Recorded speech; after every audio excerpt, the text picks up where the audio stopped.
જૂનાગઢના વિસાવદરમાં શાળાના પૂર્વ આચાર્ય અને તેમની પત્ની સામે 10 લાખથી વધુની છેતરપિંડીનો આરોપ। વેકરિયા ગામની ગ્રામ વિકાસ કેળવણી મંડળ સંચાલિત માધ્યમિક શાળાના પૂર્વ આચાર્ય મૂળરાજગીરી ગોસ્વામી, તેમના પત્ની અને ટ્રસ્ટી ઈલાબેન ગોસ્વામી પર ખોટા દસ્તાવેજોના આધારે લાખો રૂપિયાની છેતરપિંડીનો આરોપ લાગ્યો છે। બંને પોતાની સત્તાનો દુરુપયોગ કરી ખોટા સિક્કા મારી દસ્તાવેજો બનાવ્યા અને ખોટી રીતે પેન્શન મેળવવાની કોશિશ કરી હતી। પૂર્વ આચાર્યએ જન્મ તારીખ બદલી ખોટી રીતે 1 વર્ષ સુધી નોકરી કરી પગાર મેળવ્યો હતો। સમગ્ર મામલે તપાસ માટે શિક્ષણ નિરીક્ષકની અધ્યક્ષતામાં 6 સભ્યની કમિટી બનાવાઈ છે।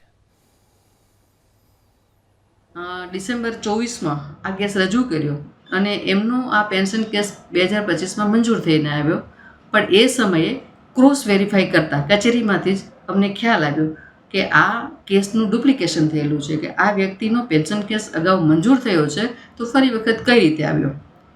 અને આ બધાની ચકાસણી કરતાં જ અમને આ વ્યક્તિએ 1 વર્ષ વધારે પગાર લીધો છે, વધારે નોકરી કરી છે કાયદાની વિરુદ્ધમાં, અને એ બાબતો ધ્યાનમાં આવી છે।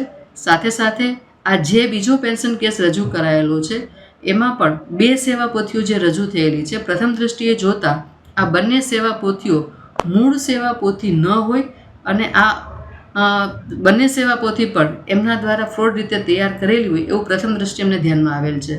કચેરી તરફથી આ બાબતો જ્યારે અમને ધ્યાનમાં આવી એ જ સમયે કચેરી દ્વારા એક આખી કમિટી તપાસની અમે બનાવી દીધેલી।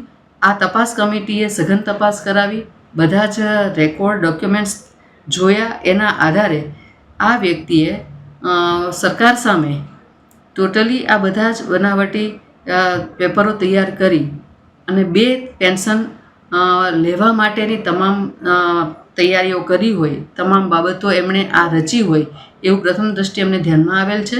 અને એ અનુસંધાને આ કચેરીના વર્ગ 2 કક્ષાના અધિકારીને અમો દ્વારા પોલીસ ફરિયાદ નોંધાવવા માટે અધિકૃત કરવામાં આવેલ છે।